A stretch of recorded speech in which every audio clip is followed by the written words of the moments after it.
Welcome. In front of me is a Google Pixel 8a, and today I'll show you how you can import contacts from your SIM card to the device.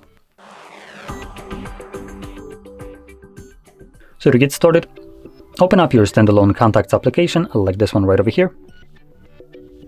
We don't need to sign in.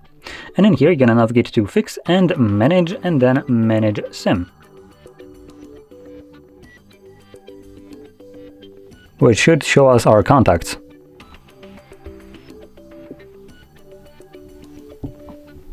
There we go.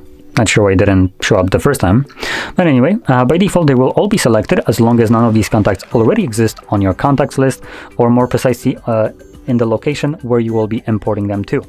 Now, in your case, you most likely have a drop-down menu somewhere right here below the Manage SIM. Now, I don't have this because I don't have a Google account signed in on this device. So the only option for the device is to import contacts to the phone itself. In your case, if you have a drop-down, you can choose from either multiple accounts if you have multiple of them signed in, and the device itself.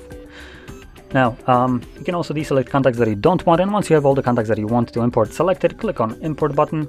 It asks us the stupidest question if we want to delete the contacts from our SIM card. I don't recommend doing this, as these contacts don't get in your way ever, and having them on your contact list just gives you a backup copy if something would ever happen. So I'm going to select Keep. For some reason, it closed the application, whatever, and also fails to import contacts. Fantastic $500 device. Let's try that again. There we go. This time around it succeeded.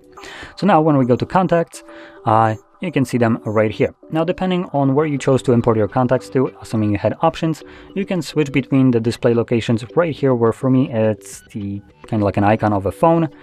For you, it might be your Google image, or just like a letter of your Google account or something else.